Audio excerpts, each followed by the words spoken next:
I'm Madeleine Landrieu. I currently serve as the dean here at Loyola University, New Orleans College of Law. At the time of Katrina, I was a judge serving on the Civil District Court in Orleans Parish. The judges and I and everybody who works in the courthouse left that Friday afternoon like we leave every Friday afternoon, lock the doors, see you Monday, because Hurricane Katrina was not in any of our sites. It wasn't until late Friday night that the news revealed to us that we had a storm that we really needed to worry about. I evacuated with my husband and our 4 children, all in grade school. At first, the storm had spared New Orleans, and it wasn't really until Monday morning when the levees broke. The breach of the levee changed really everything. And we were realizing then that the city that we grew up in, that we knew and loved, was really at risk. I can't believe I was going to cry. I was going to try not to cry. That the city we loved was at risk. And so we went to work. And friends of ours came and took our kids for us and took them to play where they didn't have to be exposed to the loss. The property damage was exorbitant. It was unreal. But at first, we were really worried about people and their lives and saving them. You know, my dad had been mayor of the city. Mitch, at the time, my brother, was lieutenant governor. He was out in search and rescue. And my dad really sat us down and said, look, this is a 10-year recovery, and it's your responsibility to help the city recover. And so we spent a great deal of our time thinking about the systems, the criminal legal system, the civil legal system, and how we were going to restore those systems and recover what the city deserved, which is a working infrastructure. This is our home. And it's hard for people to understand that, but you don't just pick up and leave the place where you are so firmly rooted. You know, we were resourced, so we had the opportunity to relocate ourselves. And the way my sister-in-law told me, she goes, I figure I have more in New Orleans than I have anywhere else. So let's go back and make it work. And all of us who had lost whatever we lost in our houses all came back to reestablish the city that we know and love. Look, New Orleans was not built as a fun city. It was built as a working port. It was built as the gateway to North America. And it's an important place.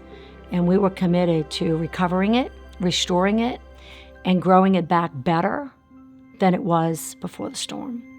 The struggle for many families was they couldn't provide for their kids in the moment, right? That's why many people had to leave and put their kids in schools elsewhere because they didn't have the resources or the capabilities to do that here in this space. If you were an adult around at the time of Katrina, you were either a displaced family or receiving family. You were one day lending money and lending to support to somebody, and the next day you yourself might be eating off of the food truck or eating from food stamps. It was kind of one big humbling experience, honestly, to be on the receiving side of people's generosity when you're used to being the one who gives. People all over the country took New Orleanians in to their homes. Strangers stayed for weeks, for months, because that's just the kind of community that Louisiana and the rest of the country was, or is, I should say. People are resilient and people make good out of tough circumstances. And what we realized in Katrina was that the poverty that our city had been behind a curtain and everybody didn't see it.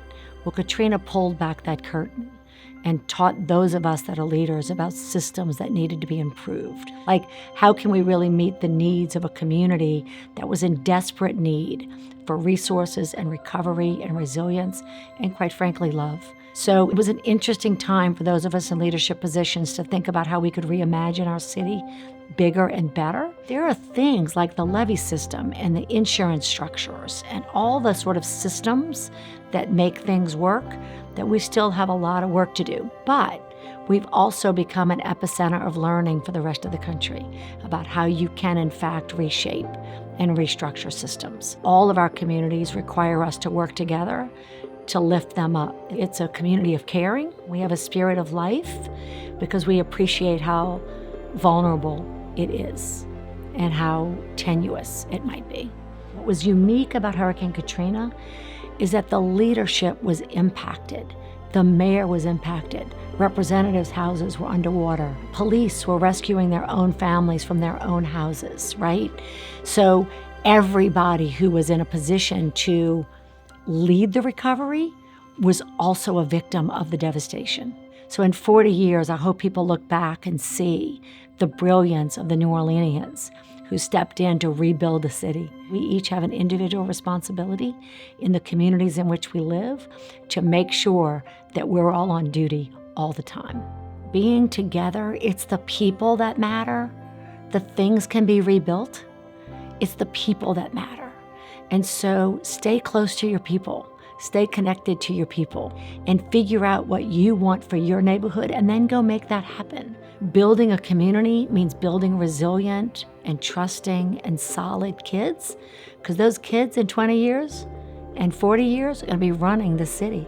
And we need them to be able to be on duty, right? So we need to grow kids, young people who have a sense of responsibility, a sense of this place is mine, and I'm a civically engaged person who's going to care about the community I'm living in. So I would just say, stay together, love one another, and just own your space.